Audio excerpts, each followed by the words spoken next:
আমি আপনাদের সম্মুখে সূরা লুকমানের 6 নম্বর আয়াতে কারিমা তেলাওয়াত করলাম এবং বিশ্ব মানবতার মুক্তির দূত জনাবে রাসূলুল্লাহ সাল্লাল্লাহু আলাইহি সাল্লামের অসংখ্য অগণিত হাদিস থেকে একখানা হাদিসে মুবারাকা পাঠ করলাম। আয়াত হাদিসের আলোকে আজকে আমরা আমাদের পূর্বে উল্লেখিত বিষয় মুহররম মাস সম্পর্কে আমরা আলোচনা করতেছিলাম গত 2 জুমা যাবত। আজকে আশা করা যায় মোটামুটি মুহররম মাস সংক্রান্ত আলোচনা শেষ হবে ইনশাআল্লাহ। মুহররম মাসের প্রথম দিকটা আমরা জানতেছিলাম মুহররম মাসের গুরুত্ব এবং ফজিলত সম্পর্কে। দ্বিতীয় জুমায় আমাদের আলোচনা ছিল মুহররম মাসে আমাদের কি করণীয় এই সম্পর্কে। আজকে আমরা শুনবো মুহররম মাসে বর্জনীয়, আমাদের জন্য কি কি জিনিস বর্জন করা উচিত এই সম্পর্কে। আজকে আমাদের 1 নম্বর আলোচ্য বিষয় হলো মুহররম মাসের বর্জনীয়। মুহররম মাস আসলে আমাদের জন্য কি কি জিনিস বর্জন করা উচিত। 1 নম্বর হলো যে ইদানিং ইন্টারনেটের মধ্যে দেখা যায় বা অনেক এলাকার মধ্যে, গ্রাম্য এলাকা এইগুলোর মধ্যে দেখা যায় এই মুহররম মাস আসলে, বিশেষ করে মুহররম মাসের 1 তারিখ থেকে নিয়ে 10 তারিখ পর্যন্ত এবং 10 তারিখের শেষে 10তম তারিখে তারা তাজিয়া মিছিল বাহির করে। এই তাজিয়া মিছিল বাহির করার আগে তাদের আগের থেকে একটা গড় বানানো থাকে, এটাকে মুকাম বাড়ি বলে, মুকাম গড় বলে। এই গড়ের সামনে অনেক নাজরানা পেশ করা হয়, খাবার মিষ্টি মিঠান্ন এগুলা পেশ করা হয়। এইগুলা মানুষের বরকত স্বরূপ বক্ষণ করে থাকে। যারা এই খাবারগুলা দেয় তারা হযরত হুসাইন রাদিয়াল্লাহু তাআলা নবীজির কলিজার টুকরা, ওনার নামে উৎসর্গ করে দেয়া থাকে। এবং তারা 10তম তারিখে হুসাইন রাদিয়াল্লাহু তাআলা এর কবরের মতো একটা কবর বানাই, বলে 4 কোণা বিশিষ্ট অনেকগুলা তাবু বানাই। তাবুগুলোর উপরে এই কবরটাকে রাখার পর তারা তাজিয়া মিছিল বাহির করে।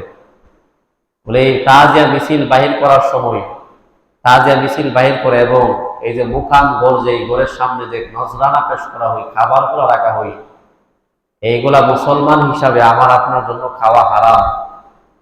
কারণ মুসলমান ওই সমস্ত জিনিস খাবে যেগুলা আল্লাহর নামে উৎসর্গ করা হয়। আল্লাহ ছাড়া নবী বলেন, গাউস বলেন, কুতুব বলেন, আল্লাহর ওলি বলেন, বুজুর্গ বলেন, সবাই গায়রুল্লাহ। আল্লাহ তাআলার নামে যেই সমস্ত জিনিসগুলা উৎসর্গ করা হয় ওই সমস্ত জিনিসগুলা মুসলমানদের জন্য খাওয়া হালাল। ওই সমস্ত জিনিস ছাড়া গায়রুল্লাহর নামে যে সমস্ত জিনিসগুলো উৎসর্গ করা হয় এগুলা খাওয়া মুসলমানদের জন্য হারাম। আল্লাহ তাআলা সূরাতুল মাইদার 3 নম্বর আয়াতের মধ্যে আল্লাহ তাআলা বলেন, হুররিমাত আলাইকুমুল মাইতাতু ওয়াদ-দামু ওয়া লাহমুল খিনজির। হুররিমাত, আমি আল্লাহ তাআলা তোমাদের জন্য হারাম করলাম। মাইতা মানে মৃত প্রাণী, মৃত প্রাণী ভক্ষণ করা মুসলমান হিসাবে আমাদের জন্য হারাম। এই হারামটা সাব্যস্ত করছেন কোরআনের মাধ্যমে আল্লাহ তাআলা। ওয়াদ-দাম, প্রবাহিত রক্ত। তারপরে বলেন ওয়া লাহমুল খিনজির, এবং শূকরের গোশত। ওয়ামা উহিল্লা লিগাইরিল্লাহি বিহি, এবং ওই সমস্ত প্রাণী যেগুলা, ওই সমস্ত জিনিস যেগুলা আল্লাহ ছাড়া গায়রুল্লাহর নামে উৎসর্গ করা হয়, এইগুলা খাওয়া তোমাদের জন্য হারাম। বলে প্রত্যেকটা হালাল বস্তু, প্রত্যেকটা জিনিস, এই জিনিসগুলা যেহেতু আল্লাহর, এই জন্য এইগুলার ক্ষেত্রে আল্লাহ তাআলার নাম নেওয়া, আল্লাহর নামে উৎসর্গ করা, এটা ওয়াজিব। তাফসীর ইবনে কাসিরের মধ্যে আসছে এটা ওয়াজিব। বলে এই জন্য আল্লাহর নাম নেওয়া ছাড়া যেহেতু এই মিষ্টান্ন খাবারগুলা বিতরণ করা হয়, এই জন্য এগুলা খাওয়া মুসলমানদের জন্য হারাম। এটা আমাদের 1 নম্বর বর্জনীয়। আমরা এই খাবারগুলা খাবো না, নিজেও খাবার বিলিয়ে দিব না। 2 নম্বর যে বিষয়টা হলো মুরসিয়া পাঠ করা। মুরসিয়া, এটাকে গ্রাম্য ভাষায় জারি বলে জারি পাঠ করা। এই জারির মধ্যে আমিরে মুআবিয়া রাদিয়াল্লাহু তাআলা সম্পর্কে এমন কিছু শব্দ ব্যবহার করা হয়। উনি খাতেবে ওহী ছিলেন, ওহী লেখক ছিলেন। উনিও নবীজির সাহাবা। নবীজির সাহাবারা সবাই সত্যের মাপকাঠি। বলে আমিরে মুআবিয়া রাদিয়াল্লাহু তাআলাকে নিয়ে বিভিন্ন কটাক্ষ ভাষায় ওনার শানে এমন শব্দ ব্যবহার করা হয় যেটা ওনার সাথে যায় না, ওনার শানের খেলাফ। এরকম অনেক মিথ্যা কথা যুক্ত করা হয় এবং এই জারি এবং এই মুর্শিয়াকে আকর্ষিত করার জন্য বলে ডুল বাদ্যযন্ত্র এগুলা ব্যবহার করা হয়। বলে এগুলা ব্যবহার করা যে করে শুধুমাত্র তাই না, বলে এগুলাকে জায়েজ মনে করে, এই ডুল তবলা এগুলা ব্যবহার করাকে জায়েজ মনে করে। বলে শুধুমাত্র এটার মধ্যে সীমাবদ্ধ না, ইদানিং অনেক মুসলমানেরা অনেক গানের ক্ষেত্রে যদি এই গানের মধ্যে আল্লাহ নবীর নাম আসে মনে করে যে এটার মধ্যে ডুল তবলা ব্যবহার করা, বাদ্যযন্ত্র ব্যবহার করা জায়েজ। এমনকি ইসলামী অনেক সঙ্গীতের মধ্যেও ডুল তবলা এগুলা ব্যবহার করা হয়, বিভিন্ন আকর্ষণিক আওয়াজ ব্যবহার করা হয়, এইগুলা শোনা মুসলমানদের জন্য হারাম। বুখারী শরীফের 5590 নম্বর হাদিসের মধ্যে আসছে, হযরত আব্দুর রহমান ইবনে ওয়ানমিল আশআরী রাদিয়াল্লাহু তাআলা বর্ণনা, তিনি বলেন হাদ্দাসানি আবু আমির আবু মালিক আশআরী রাদিয়াল্লাহু তাআলা, আবু আমির অথবা আবু মালিক আশআরী রাদিয়াল্লাহু তাআলা থেকে বর্ণনা করেন, উনি বলেন ওয়াল্লাহি মা কাযাবানি, ওনারা দুইজনের মধ্যে কোনো একজন ওনারা আমাকে মিথ্যা বলে নাই। বলে ওনারা যা বলছে আমাকে সত্য বলছে। বলে কি বলছে? বলে সামিয়ান নবী সাল্লাল্লাহু আলাইহি সাল্লাম ইয়াকুল, আবু মালিক আশআরী অথবা আবু আমির আশআরী রাদিয়াল্লাহু তাআলা ওনারা বলেন নবীজিকে আমরা বলতে শুনলাম, নবীজি বলেন লা ইয়াকুলান্না মিন উম্মতি আকাম, কিয়ামতের আগে এমন একটা সম্প্রদায়, এমন একটা দলের আবির্ভাব হবে, লিয়াস্তাহিল্লুনাল হিরা ওয়াল হারির ওয়াল খামর ওয়াল মাআজিফ, যারা জিনা ব্যভিচার করাকে হালাল মনে করবে এবং রেশমের কাপড় পরিধান করাকে হালাল মনে করবে, ওয়াল খামর শরাব পান করাকে হালাল মনে করবে, ওয়াল মাআজিফ বাদ্যযন্ত্রকে হালাল মনে করবে। বলে ইদানিং জেনা ব্যভিচার এগুলাকে হালাল মনে করা হয়, স্বাভাবিক বিষয়, অনেকে এটাকে স্বাভাবিক মনে করে, যার কারণে জিনা ব্যভিচার এগুলো আমাদের সমাজের মধ্যে ছয়লাভ হয়ে যাচ্ছে, দিন দিন বেড়ে যাচ্ছে। বলে এরকম ভাবে ওয়াল হারির রেশমের কাপড় পরিধান করাকে হালাল মনে করবে, মানুষ এটাকে স্বাভাবিক মনে করে, চাকচিক্য কাপড় পরিধান করা এটাকে মানুষের স্বাভাবিক মনে করবে। ওয়াল খামর শরাব পান করাকে, নেশা করাকে হালাল মনে করবে, স্বাভাবিক বিষয় মনে করবে। নেশাকারেরা, নেশাযুক্ত মানুষগুলো আমাকে আপনাকে যুক্তি পেশ করবে, বলে গাঁজা খাওয়া হালাল হবে না কেন? বলে গাঁজা তো আল্লাহ দিছে। এক নেশাগুর আমাকে বলে যে গাঁজা তো আল্লাহ দিছে, এই জন্য গাঁজা খাওয়া হালাল হবে না কেন? এটা একটা পাতা, এই যুক্তি খুব সুন্দর যুক্তি। আমি ওরা বলি পাথর তো আল্লাহ দিছে, পাথর খাও, কালকার থেকে পাথর খাওয়া আরম্ভ করবা, এটা তো হবে না।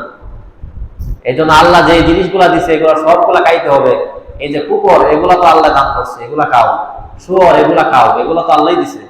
আল্লাহ দিলেই যে জিনিসগুলো আমার আপনার জন্য খাওয়া হালাল, আবার খাইতে হবে, বিষয়টা এমন না। বলে এটাকে হালাল মনে করবে, মাঝি বাদ্যযন্ত্রকে হালাল মনে করবে। বলে এই মহরমকে কেন্দ্র করে 1 থেকে 10 তারিখ পর্যন্ত তারা যে মুর্শিয়া পাঠ করে, জারি পাঠ করে, এটাকে আকর্ষিত করার জন্য বাদ্যযন্ত্র ব্যবহার করে। বলে এই বাদ্যযন্ত্র ব্যবহার করাকে নবীজি বলেন একটা সম্প্রদায় আসবে, তারা হালাল মনে করবে কিয়ামতের আগে। বলে এটা আসবে না, বরং আইসা গেছে অনেক আগে থেকে। এই দুই নম্বর, এটা আমাদের জন্য বর্জিত। 3 নম্বর, মাতম করা, বিলাপ করা। তারা এই 1 তারিখ থেকে 10 তারিখ পর্যন্ত বিশেষ করে তারা মাতম করে এবং হুসাইন হাসাইন রাদিয়াল্লাহু তাআলার নাম ব্যঙ্গচিত্র করে, ওনাদের নামটাকে ব্যঙ্গচিত্র করে ডাকে, অথচ ওনারা দুজন, ওনারা জান্নাতের সর্দার, যুবকদের সর্দার। বলে এরকম ভাবে হুসাইন রাদিয়াল্লাহু তাআলা এবং হাসাইন রাদিয়াল্লাহু তাআলা, হাসান হুসাইন রাদিয়াল্লাহু তাআলা উভয়জন ওনারা জান্নাতি সর্দার, ওনাদের নামটাকে বিকৃত করে ডাকে। নবীজি ওনাদেরকে কলিজার টুকরা অনেক মহব্বত করতেন। বলে ওনাদের নামটাকে ব্যঙ্গ করে ডাকে, বলে মাতম করে, বিলাপ করে ওনাদের নামে। বলে এই যে মাতম করা, বিলাপ করা, এই সম্পর্কে 3টা দৃষ্টান্ত। কিতাবের নাম বুখারী শরীফ, এই বুখারী শরীফের 1298 নম্বর হাদিসের বর্ণনা। এই হাদিসটা আবার ইবনে মাজাতে আসছে, 1584 নম্বর হাদিস। বর্ণনাকারী হযরত আব্দুল্লাহ রাদিয়াল্লাহু তাআলা। আব্দুল্লাহ রাদিয়াল্লাহু তাআলা বর্ণনা, উনি বলেন আর আব্দুল্লাহ রাদিয়াল্লাহু তাআলা قال قال النبي صلى الله عليه واله وسلم, নবীজির সাহাবা হযরত আব্দুল্লাহ রাদিয়াল্লাহু তাআলা বর্ণনা, তিনি বলেন নবীজি বলেন লাইসা মিন্না মান দারাবাল কুদুদা, লাইসা মিন্না মান দারাবাল কুদুদা ওয়া শাক্কাল জুয়ুবা ওয়া দাওয়া বিদাওয়াল জাহিলিয়া। নবীজি বলেন লাইসা মিন্না, তারা আমাদের দলভুক্ত নয়, তারা আমাদের উম্মতের অন্তর্ভুক্ত নয়। মান্তরাদাল কুলুদা, যারা সুখ প্রকাশ করার জন্য তারা চেহারার মধ্যে আঘাত করে, তাদের কপালের মধ্যে আঘাত করে, ওই সুখ প্রকাশের জন্য তাদের চেহারার মধ্যে আঘাত করে, কপালের মধ্যে আঘাত করে, তাদের পিঠের মধ্যে আঘাত করে, তাদের মুখের মধ্যে আঘাত করে, ওই মানুষগুলো আলাইসা মিন্না, আমার উম্মতের দলভুক্ত নয়। ওয়াশাক্কাল জুয়ুবা, এবং যারা কাপড়গুলা চিরে ফেলে, যারা শরীরের কাপড়গুলা সুখ প্রকাশের জন্য চিরে ফেলে, টেনে হেসে নিজের জামা নিজেই চিরে ফেলে, তারা আমাদের দলভুক্ত নয়। ওয়াদা বিদাওয়াল জাহিলিয়া, এবং তারা জাহিলিয়াতের যুগের মানুষের মতো চিৎকার করে কান্নাকাটি করে, আমার আপনার বাবা মারা গেছে, আবার আপনার দাদা মারা গেছে, দাদা মারা যাওয়ার পর আপনার বাবা মারার পর মা মারা যাওয়ার পর আপনি যদি চিৎকার করে জাহিলি যুগের মধ্যে কান্নাকাটি করেন, আপনি যদি কপালের মধ্যে আঘাত করেন, মুখের মধ্যে আঘাত করেন, নিজের শরীরের মধ্যে আঘাত করেন, আর বলেন যে আল্লাহ কালে আমাকে দেখলো, আমার বাবা আল্লাহ তাআলা দুনিয়া থেকে নিয়ে গেল, বালা মুসিবত আল্লাহকে আমাকে কালে দেখলো, এই কথা বলে যদি আপনি আপনার শরীরের মধ্যে আঘাত করেন, আপনার কাপড়গুলো আপনি ছিঁড়ে ফেলেন, আপনি যদি জাহিলিয়া যুগের মানুষের মতো চিৎকার চেঁচামেচি করেন, নবীজি বলেন লাইসা মিন্না, ওই মানুষটা আমি নবী উম্মতের অন্তর্ভুক্ত নয়, সে আমার উম্মতের অন্তর্ভুক্ত নয়। লাইসা মিন্না আনদাবাল হুদুদা ওয়া শাক্কাল জুয়ুবা ওয়া দাআ বিদাওয়াল জাহিলিয়া। বলে এই কাজগুলা বিশেষ করে মুহররমের 1 থেকে 10 তারিখ পর্যন্ত করা হয়। বলে এই জন্য এটা নবীজি বলছেন তারা আমার দলভুক্ত নয়। 2 নম্বর, নবীজি বলছেন যে তাদের ব্যাপারে আমি নবীজি মুক্ত, তাদের ব্যাপারে তাদের সাথে আমার নবীজির কোনো সম্পর্ক নাই যারা এই কাজগুলা করে। বুখারী শরীফ হাদিসের কিতাবে, এই কিতাবের 1296 নম্বর হাদিস, এই হাদিসের মধ্যে আসছে বর্ণনাকারী হযরত বুরাইদা ইবনে আমির রাদিয়াল্লাহু তাআলা ওনার বর্ণনা। আন বুরাইদা ইবনে আমির রাদিয়াল্লাহু তাআলা قال, হযরত বুরাইদা ইবনে আমির রাদিয়াল্লাহু তাআলা বর্ণনা, তিনি বলেন ওয়াজিয়া মুসা ওয়াজাল, নবীজির সাহাবা হযরত আবু মুসা আশআরী রাদিয়াল্লাহু তাআলা তিনি অত্যন্ত কুটিল রোগে আক্রান্ত হলেন, অনেক বড় রোগে আক্রান্ত হয়ে গেলেন। আবু মুসা আশআরী রাদিয়াল্লাহু তাআলা কুটিল রোগে আক্রান্ত হওয়ার পর বাবুশিয়া আলাইহি, ওই রোগের কারণে আবু মুসা আশআরী রাদিয়াল্লাহু তাআলা উনি অজ্ঞান হয়ে পড়ে গেলেন, অজ্ঞান হয়ে বিচলন অবস্থায় পড়ে রইলেন, অজ্ঞান হয়ে পড়ে রইলেন, গান শূন্যহীন অবস্থায় উনি পড়ে রইলেন। আবু মুসা আশআরী রাদিয়াল্লাহু তাআলা বাবুশিয়া আলাইহি ওয়া রাসুহু ফি হাজরি ইমরাতিন মিন আহলিহি, ওই সময় ওনার মাতা তার পরিবারের কোনো একজন সদস্যর মাতার কোলের মধ্যে ছিল, ওনার বিবি অথবা ওনার সন্তানদের কোলের মধ্যে ওনার মাতাটা ছিল। হযরত আবু মুসা আশআরী রাদিয়াল্লাহু তাআলা ওনার বিবি অথবা ওনার মেয়ে অথবা ওনার পরিবারের যে মহিলা কোলের মধ্যে ওনার মাতাটা ছিল, ওই মহিলা বারবার আবু মুসা আশআরী রাদিয়াল্লাহু তাআলা কে বলতেছেন, আবু মুসা আশআরী রাদিয়াল্লাহু তাআলা ডাকতেছেন, ওনার নাম সম্বোধন করে ডাকতেছেন, বারবার ডাকতেছেন, এরকম ভাবে ফালাম ইয়াস্তাতিউ আলাইহা শাইআ। আবু মুসা আশআরী রাদিয়াল্লাহু তাআলা তার প্রতি উত্তরে কোনো জবাব দিতেছেন না, উনি চুপচাপ শুয়ে রইলেন ওনার মাথাটা তার কোলের মধ্যে দিয়া।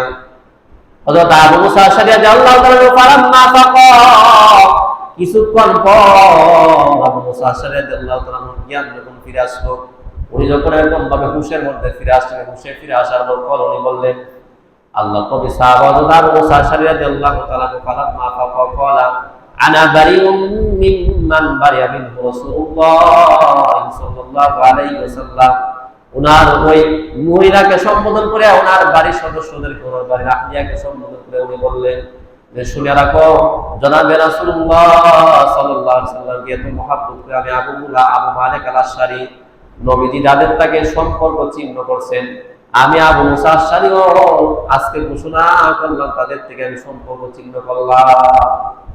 মানে নবীজি যাদের সাথে সম্পর্ক চিহ্ন করছেন, এটা আমি যেটা বুঝতে পারছি, নবীজি ওই ব্যক্তির সাথে সম্পর্ক চিহ্ন করছে বলে আমিও আবু মুসা আশআরী নবীজির সাহাবা হিসাবে আমিও সম্পর্ক চিহ্ন করছি। বলে এই জন্য মুসলমান হিসাবে অনেক ক্ষেত্রে অনেক বিষয়ে অনেকের সাথে সম্পর্ক চিহ্ন করা যায়। একটা মানুষ আপনি যদি মনে করেন যে সবার সাথে তাল মিল দিয়ে চলতে হবে, এই মিল দিয়ে চলতে গিয়ে আপনার ইমানের 12টা বাজবে, আপনার ইসলামের 12টা বাজবে। এই জন্য সবার সাথে তাল দিয়ে মিল দিয়ে চলার প্রয়োজন নেই। একটা আছে যে আপনি মনে করেন একজনের সাথে কথা বলেন না, কিন্তু পোষণ করে, এটা ভিন্ন কথা। একজন মানুষ আপনি জানেন, তার সাথে যদি আপনি মিল দিয়ে চলতে চান, তার সব কথাই যদি আপনি সাপোর্ট করেন, তাকে যদি আপনি সাপোর্ট করেন, তাহলে দেখবে তার বদদিনী, তার খারাপ অভ্যাসগুলো দিন দিন বেড়ে যাবে। ওই মানুষটাকে বয়কট করা আপনার ব্যক্তিগতভাবে, আপনি যেভাবে হোক, কাজের মাধ্যমে, কথার মাধ্যমে, বা আপনি তাকে যেরকম একটা পদ্ধতির মাধ্যমে তার বিরোধিতা করা আপনার জন্য জায়েজ। এই জন্য বলে আবু মালিক আশআরী রাদিয়াল্লাহু তাআলা বলে যে আমি আজকের দিকে আনা বারিউম মিম্মান মিনহু রাসূলুল্লাহ সাল্লাল্লাহু আলাইহি ওয়াসাল্লাম, নবীজি যার সাথে সম্পর্ক বিচ্ছিন্ন করছেন, বলে আমিও আবু মালিক আশআরী নবীজির সাথে একত্বতা ঘোষণা করে আমিও তার সাথে সম্পর্ক বিচ্ছিন্ন করলাম। উনি নিজের থেকে বলতেছেন, ইন্না রাসূলুল্লাহ সাল্লাল্লাহু আলাইহি ওয়াসাল্লাম বারিআ মিনাস সালিক ওয়াল হানিক ওয়াস শাক্ক। জনাব রাসূলুল্লাহ সাল্লাল্লাহু আলাইহি ওয়াসাল্লাম বারিআ মিনাস সালিক, যারা চিৎকার করে, চিল্লাচিল্লি করে, যারা চিৎকার করে, কান্নাকাটি করে, কোনো একটা কষ্টের কারণে, তাদের বাবা মারা গেলে, তাদের মা মারা গেলে, তাদের আত্মীয় স্বজন মারা গেলে চিৎকার করে, জাহিলি করে কান্নাকাটি করে, তাদের থেকে নবীজি সম্পর্ক ছিন্ন করে, সম্পর্ক তাদের থেকে নবীজি দূরে রাখেন। তারপর আবু মালিক আশআরী রাদিয়াল্লাহু তাআলা বলেন, বারিআ মিনাস সালিক ওয়াল হানিক ওয়াস শাক্ক, যারা মাথাকে মুন্ডায়, মাথাকে মুন্ডন করে, মাথাকে কামায়া ফেলে, বরকতের কারণে মাথাকে কামায়া ফেলে। ও একজনের অনুসরণ করতে গিয়ে মাথাকে কামা, মেসির মাথা কামানো, এই জন্য মেসির ভক্তরা মাথার মধ্যে মুন্ডন করে মাথা কামা। অথবা অনেক শিয়া সম্প্রদায়ের আলী রাদিয়াল্লাহু তাআলা অনুসরণ করতে গিয়ে মাথা কামায়া ফেলে। ওই যারা শালিক, যারা মাথা মুন্ডন করে, ওয়াশাক, যারা তাদের জামা কাপড় ছিঁড়ে ফেলে, যারা এরকম ভাবে চিৎকার করে, কান্নাকাটি করে, যারা মাথা মুন্ডন করে, কোন একজন অনুসরণ করতে গিয়ে এমনি স্বাভাবিক ভাবে না, অনুসরণ করতে গিয়া ওয়াশাক, এবং তাদের পরনের জামা কাপড় গুলা ছিঁড়ে ফেলে, নবীজি তাদের সাথে সম্পর্ক বিচ্ছিন্ন করেছেন। আমিও আবু মালিক আশআরী তাদের সাথে সম্পর্ক বিচ্ছিন্ন করলাম। এইটা হলো সাহাবী। এই জন্য সাহাবীদেরকে মডেল বানানোর কথা বলেছেন নবী। আল্লাহ তাআলা বলেছেন, আমিনু কামা আমানান নাস, তোমরা ঈমান আনো সাহাবীদের ঈমান আনার মতো। বলে সাহাবী কেমন? বলে নবীজি যাদের সাথে সম্পর্ক ছিন্ন করছেন, আমি আবু মালিক আশআরীও তাদের সাথে সম্পর্ক ছিন্ন করলাম। বলে নবীজি করছেন তাই আমি করলাম, এতে কোনো যুক্তি নাই। বলে অনেকে আবার বলে যে একটা খারাপ মানুষের সাথে ইমাম শব্দ চলে, ওই খারাপ মানুষটা ভালো হয়ে যাবে। অসম্ভব, এটা তো হতেই পারে না। আল্লাহ যদি হেদায়েত দিয়া থাকে, দূরের থেকে একজনকে হেদায়েত দিতে পারে, আর হেদায়েত ওই ব্যক্তিকে আল্লাহ দিবে যে হেদায়েত পাওয়ার জন্য চেষ্টা করে, হেদায়েত পাওয়ার জন্য যে চায়, যে সবসময় দুই অক্ষর বেশি বুঝে, পণ্ডিত, সে কোনোদিন আর খালি ইমাম সাহেব না, যদি যুগশ্রেষ্ঠ আলেম বাংলাদেশের আব্দুল মালিক সাহেব সহ তাকে যদি হেদায়েত করে, সে একটু কেন হেদায়েত হবে না। এই জন্য হেদায়েত পাওয়ার জন্য নিজের মনটাকে, নিজের দিলটাকে ঝুঁকাইতে হবে। নিজে জানি না এইভাবে কোন একটা বিষয়কে একজন জানে তার সামনে পেশ করতে হবে। আমি যদি নিজে পণ্ডিত সাজি, বলে আমি কি নামাজ কম পারি, আমি কি নামাজ কম বুঝি, দিন সম্পর্কে আমি কম জানি, আপনাকে ইমাম সাহেব না, বরং যুগশ্রেষ্ঠ আলেম যারা বড় বড় আলেম, তারাও আপনাকে হেদায়েত করতে পারবে না। এই জন্য হেদায়েত পাওয়ার জন্য আমার আপনার দিলটা, আমার আপনার মনটা, এটা নমনীয় হতে হবে। এটা হলো 2 নম্বর দৃষ্টান্ত। যে আবু মালিক আশআরী রাদিয়াল্লাহু তাআলা বলছেন, নবীজি যাদের সাথে সম্পর্ক বিচ্ছিন্ন করছে, এর মধ্যে একটা আছে দেখেন, বলে চিৎকার করে কান্নাকাটি করা, নিজের শরীরের জামা কাপড় চিরে ফেলা এবং মাথা মুন্ডন করা। 3 নম্বর দৃষ্টান্ত, যে কিতাবের নাম সহিহুল আল জামিউস সগীর, কিতাবের নাম 4201 নম্বর হাদিসের বর্ণনাকারী হযরত ইবনে আব্বাস রাদিয়াল্লাহু তাআলা উনি বলেন, আর ইবনে আব্বাস রাদিয়াল্লাহু তাআলা কল মাতা যায়নাব রাসূলুল্লাহ, যায়নাব বিনতে রাসূলুল্লাহ সাল্লাল্লাহু আলাইহি ওয়াসাল্লাম। হযরত ইবনে আব্বাস রাদিয়াল্লাহু তাআলা বর্ণনা, তিনি বলেন নবীজির কন্যা হযরত যায়নাব রাদিয়াল্লাহু তাআলা যখন ইন্তেকাল করলেন, ইন্তেকাল করার পর বাবাকা নিসা, মহিলারা এসে সবাই এরকম দলবদ্ধভাবে কান্নাকাটি করতে লাগলো। ফাজালা ওমর, হযরত ওমর রাদিয়াল্লাহু তাআলা, ওমর ইবনে খাত্তাব রাদিয়াল্লাহু তাআলা একটু পরে আসলেন। ইয়াদরিবুহুন্না বিসাউতি, হযরত ওমর ইবনে খাত্তাব রাদিয়াল্লাহু তাআলা মহিলাদের কান্নাকাটি করে দেখিয়া ওনার হাতের পুরা যেরকম তাদেরকে আঘাত করলেন। ওইটা দেখার পর আল্লাহ নবী জনাব রাসূলুল্লাহ সাল্লাল্লাহু আলাইহি ওয়াসাল্লাম ইয়াদরিবুহুন্না বিসাউতিহি, আল্লাহ নবী এরকম ভাবে তার হাতটাকে আল্লাহ নবী হযরত উমর ইবনে খাত্তাব দিয়া দিয়ে তার হাতটাকে নবীজি ধরলেন, ধরে বললেন, ইয়া উমর মাহলান ইয়া উমর, হে উমর নমনীয় হয়ে যাও, কমল অধিকারী হয়ে যাও, তোমার রাগটাকে তুমি কন্ট্রোল করে ফেলো, তুমি তোমার রাগটাকে তুমি সংশোধন করে ফেলো, তুমি একটু নরম হয়ে যাও। ওই কথা বলার পর সুম্মাকাল নবীজি ওই মহিলাদেরকে সম্বোধন করে জনাবে রাসূলুল্লাহ সাল্লাল্লাহু আলাইহি ওয়াসাল্লাম বললেন, ইয়াকুন্না ওয়া নাইকাশ শাইতান, ইয়াকুন্না তোমাদের গলাকে, তোমাদের গলার আওয়াজকে তোমরা শয়তান থেকে তোমরা হেফাজত করো, শয়তান থেকে তোমরা বিরত রাখো, শয়তান থেকে তোমাদের গলাকে তোমরা হেফাজত করো। এই কথা বলার পর সুম্মাকাল নবীজি জনাবে রাসূলুল্লাহ সাল্লাল্লাহু আলাইহি ওয়াসাল্লাম ওই মহিলাদেরকে সম্বোধন করে নবীজি বললেন, ইন্নাহু মাহমা কানা মিনাল আইনি ওয়া মিনাল কলবি ফামিনাল্লাহি আযজা ওয়া মিনার রাহমান, বলে তোমরা যে কান্নাকাটি করতেছো, সুখ দিয়ে প্রকাশ করতেছো, এটা যদি চোখ থেকে আসে, অন্তর থেকে আসে, একটা মানুষের বাবা মারা গেছে, চোখ দিয়ে পানি আসতে পারে, একটা মানুষের বাবা মারা গেছে, তার অন্তরটা বিদিত হতে পারে, বলে মিনাল্লাহি আযজা ওয়া জাল, এটা আল্লাহ তাআলার পক্ষ থেকে, ওয়া মিনার রাহমান, এটা রহমতের কারণে, ওয়া মিনাল লিসা ওয়া মিনাল ইয়াদি ওয়া মিনাল লিসানি ফামিনাশ শাইতান, ওয়া মিনাল ইয়াদি, আর যেটা হাত দ্বারা প্রকাশ পায়, হাত দ্বারা বুকের মধ্যে আঘাত করা, হাত দ্বারা কাপড় ছিঁড়ে ফেলা, হাত দ্বারা কপালের মধ্যে আঘাত করা, ওয়া মিনাল লিসান, আর জবান দ্বারা প্রকাশিত হওয়া, জবান দ্বারা বলা আল্লাহ তাআলা আমারই দেখলো, আল্লাহ তাআলা আমাকে আমার বাবাকে এরকম ভাবে দুনিয়া থেকে নিয়ে গেল, যে এই কথাটা যে ব্যক্তি বললো ফামিনাশ শাইতান, এটা শয়তানের পক্ষ থেকে। এই জন্য নবীজি মেয়েদেরকে বলেন, মহিলাদেরকে বলবেন, তোমরা ইয়াকুন্না ওয়া নাইকাশ শাইতান, তোমাদের গলার আওয়াজকে তোমরা শয়তান থেকে বিরত রাখো, শয়তান থেকে হেফাজত করো। বলে যে জিনিসটা একটা মানুষের বাবা মারা গেছে, তার চোখ দিয়ে পানি আসতে পারে, স্বাভাবিক, বলে এটা আসতে, এটা আল্লাহ তার রহমতের পক্ষ থেকে, আল্লাহর পক্ষ থেকে এটা রহমত। কিন্তু যদি হাত দ্বারা এবং জবান দ্বারা যদি প্রকাশিত হই, তাহলে এটা শয়তানের পক্ষ থেকে, ফামিনাশ শাইতান, এটা শয়তানের পক্ষ থেকে। এই ব্যাপারে তিনটা দৃষ্টান্ত। 4 নম্বর যে বিষয়, এটা হলো 1 তারিখ থেকে 10 তারিখের মধ্যে পিপাসিত ব্যক্তিকে, যারা পিপাসার্থ, ওই ব্যক্তিকে পানি পান করানো, এই নিয়তে যে আমি যদি পিপাসার্থ ব্যক্তিকে পানি পান করাই, তাহলে হুসাইন রাদিয়াল্লাহু তাআলা এবং তার সাথীদেরকে, যে ইয়াজিদের বাহিনী তুরাকের নদী পানি পান করতে দেয় নাই, যে তৃষ্ণার্ত যে একটা কষ্ট অনুভব করছে, ওই কষ্টটা হালকা হয়ে যাবে, এই নিয়ত করে আকীদা বিশ্বাস থেকে অনেকে এরকম ভাবে 1 তারিখ থেকে 10 তারিখ পর্যন্ত মানুষকে পানি পান করায়। বলে এটা কত বড় একটা কুসংস্কার। এমনিতে পানি পান করানো এটা সওয়াবের কাজ, পানি পান করানো এটা সওয়াব।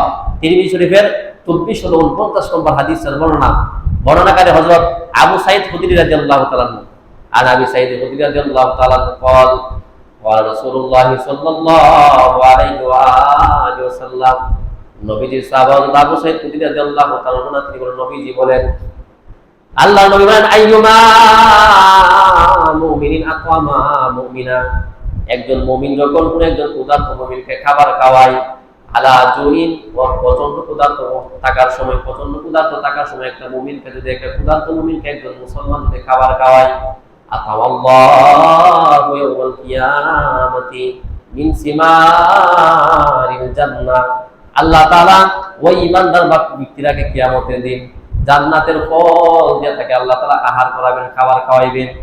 তারপর নবীজি বলেন, ওয়াইয়ুমা মুমিনিন সাকা মুমিনা আলা যামাইন, একজন তৃষ্ণার্ত ব্যক্তিকে, একজন পিপাসার্ত ব্যক্তিকে যদি কেউ পানি পান করায়, একজন মুমিন পিপাসার্ত, আরেকজন মুমিন যদি তাকে পানি পান করায়, তাহলে সাকাল্লাহু ইয়াওমাল কিয়ামাতি মিনার রাহিকিল মাকতুম, আল্লাহ তাআলা কিয়ামতের দিন রহিকে মাকতুম, বিশেষ একটা পানিও তাকে আল্লাহ তাআলা পান করাইবেন। বলে বিশেষ একটা পানিও তাকে পান করাবে, এমনিতে সওয়াব, পানি পান করলে কিন্তু সওয়াব। বলে এই হাদিসের শেষের দিক দিয়ে আসছে, বলে ওয়াইয়ুমাল মুমিনিন, একজন মুমিন ব্যক্তি, একজন মুসলমান যদি কোন একজন ব্যক্তিকে সাকা মুমিনা, কোন একজন মুমিনকে যদি কাপড় পরিধান করায়, একটা বস্ত্র পরিধান করায়, বলে একজন বস্ত্রহীন মানুষকে, বলে আলা উরঈন, কোন একটা বস্ত্রহীন মানুষকে যদি বস্ত্র পরিধান করায়, সাকাল্লাহু, তাহলে আল্লাহ তাআলা কিয়ামতের দিন, বলে মিন ফাদরিল জান্নাহ, জান্নাতের সবুজ পোশাক তাকে আল্লাহ পরিধান করাবে। বলে এই যে হাদিসের মাঝখান দিয়ে আসছে, একজন পিপাসার্ত ব্যক্তিকে যদি কেউ পানি পান করায়, আল্লাহ তাআলা রহিমে মাকতুম, একটা বিশেষ একটা পানীয়, ওই পানীয়টা তাকে আল্লাহ তাআলা কিয়ামতের দিন পান করাবে। বলে এটাতে এমনি ফজিলত আছে, কিন্তু মুহররম মাসকে কেন্দ্র করে আপনি এই আকীদা বিশ্বাস রেখে যদি পান করান তাহলে এটা আপনার ঈমানের মধ্যে খতরা চলে আসবে, ঈমানের মধ্যে আঘাত চলে আসবে, এটা একটা এক ধরনের শিরিক হয়ে যাবে। এই জন্য এটা না করা। এই হলো 4 নম্বর। 5 নম্বর যেটা হলো ইসালে সওয়াবের জন্য, ইসালে সওয়াবের জন্য এই দিন বিশেষ করে খাবার পাকাই। অনেক বাড়িতে দেখবেন যে অনেক খাবার পাকায়, অনেক খাবারও বাড়ি বাড়ি নিয়ে দিয়ে আসে। বলে এই যে বিশেষ একটা খাবার, এটাকে কেন্দ্র করে করা। একটা হাদিসের কিতাব মুসনাদ আহমদ 15 নম্বর 2 পৃষ্ঠা নম্বর 204 নম্বর 204 নম্বর পৃষ্ঠার মধ্যে আছে 15 নম্বর 2 নম্বর খণ্ড। এটার মধ্যে আছে বর্ণনা করা জাবির ইবনে আব্দুল্লাহ রাদিয়াল্লাহু তাআলা। জাবির ইবনে আব্দুল্লাহ বলে আমরা জাহিলিয়াতের যুগে আমরা এরকম ভাবে নিহায়া তৈরি করতাম। নিহায়া মানে একদম মানুষের সুখ প্রকাশ করতাম। আমাদের আত্মীয়স্বজন কেউ মারা যাইতো, আমাদের কাছের কোনো মানুষ যদি মারা যেত, মৃত্যুবরণ করতো, তাহলে আমরা নির্দিষ্ট একটা দিনে, বিশেষ একটা দিনে, এটা 3 তারিখ হতে পারে, আমাদের বর্তমানে 40 হতে পারে, বলে 3 দিনের দিন, 7 দিনের দিন, 40 দিন, এই যে খাবারটা এটা নেহায়া বলে এটা জাহিলিয়াতের যুগে আমরা করতাম। নবীজি যখন ইসলাম যখন আসলো, নবীজি আমাদেরকে নিষেধ করেছেন নির্দিষ্ট তারিখে নির্দিষ্ট দিনে এমন খাওয়া তৈরি করা, এটা নিষিদ্ধ। এটা ইসলাম আমাকে আপনাকে সমর্থ করে না। আপনি আপনার বাবার জন্য অন্য দিন করতে পারেন, 3 তারিখ, 7 তারিখ, 40, এটা না করে অন্য কোনো দিন আপনি করতে পারেন এই নিয়ত ছাড়া, এটা ভিন্ন কথা। কিন্তু আপনি যদি নির্দিষ্ট তারিখে কেন্দ্র করে যদি আপনি করেন তাহলে এটা আপনার জন্য খতরা চলে আসবে। এই জন্য সমাজের মধ্যে যাদের মা বাবা দুনিয়ার থেকে চলে গেছে, দুনিয়াতে থাকতে আপনি খেদমত করেন, দুনিয়াতে থাকতে আপনার মা বাবাকে বিভিন্ন খাবার খাওয়া। মা বাবা যদি চলে যায় এই নির্দিষ্ট তারিখ বাদে যদি কেউ করতেই হয়, মানে সমাজের মধ্যে যদি না করি অনেকে আমাকে অনেক কিছু বলবে, আপনি এই নির্দিষ্ট তারিখ বাদে অন্য দিনে করেন।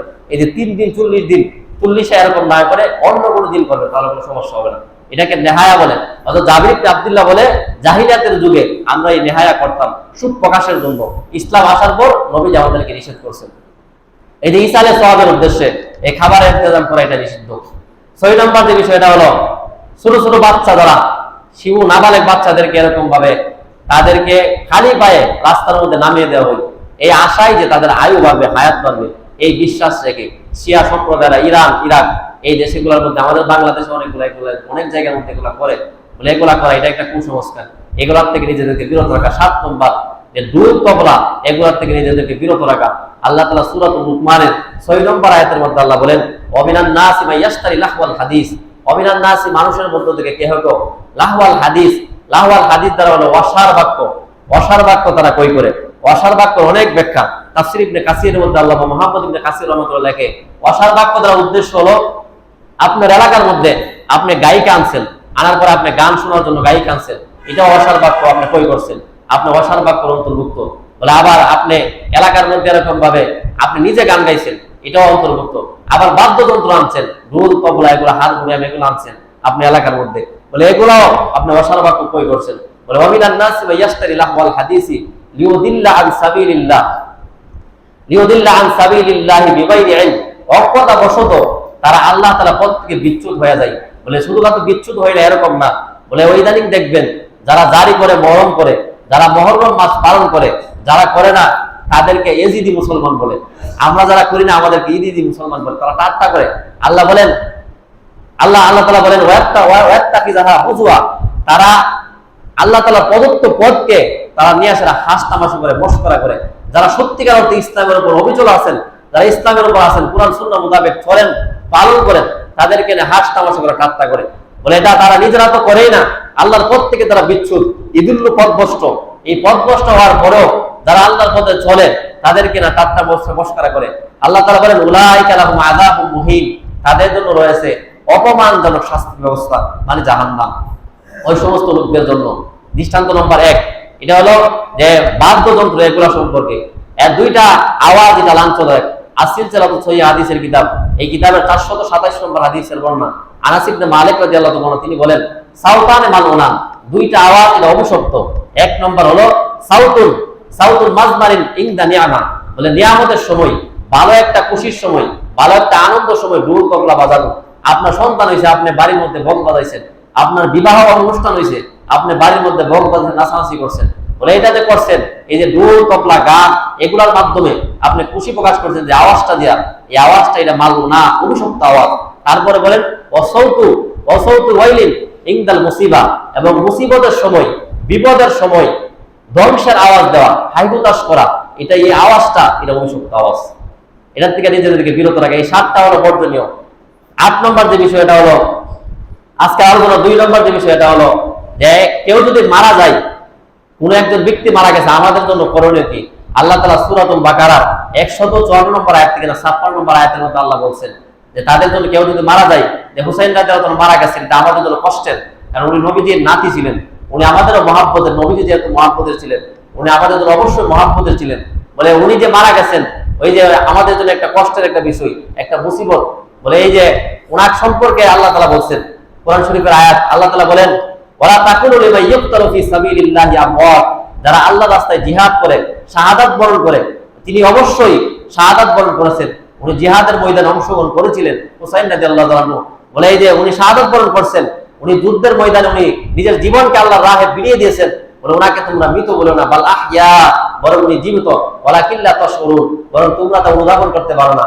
তারপর আল্লাহ বলেন আয়াতের মধ্যে 56 নম্বর আয়াতের মধ্যে আল্লাহ তাআলা বলেন যাদের কাছে মুসিবত আসে তারা যেন বলে ইন্না লিল্লাহি ওয়া ইন্না ইলাইহি রাজিউন, নিশ্চয় আমরা আল্লাহর জন্য এবং আল্লাহর দিকে প্রত্যাবর্তন করব।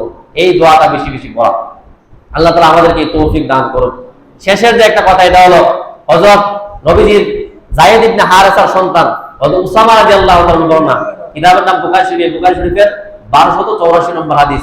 এই হাদিসের মধ্যে আছে যে নবীজির একজন মেয়ে জয়নব রাদিয়াল্লাহু তাআলা একদিন নবীজির কাছে একটা সংবাদ পাঠাইছে, সংবাদ যে আমার একজন সন্তান মুমূর্ষু অবস্থায় আপনি আসেন। এই কথা বলার পর নবীজি ফার সালাম ইউকরি আসসালাম, নবীজি একজন বার্তা বাহক পাঠাইলেন, ওনাকে বললেন তুমি সালাম করবো এবং বলবা যে ইন্না লিল্লাহি মা আখাযা, আল্লাহ তাআলা যা নিয়ে যান এটাও আল্লাহর জন্য, ওয়ালাহু মা আতা, আল্লাহ যা দান করেন এটাও আল্লাহর জন্য।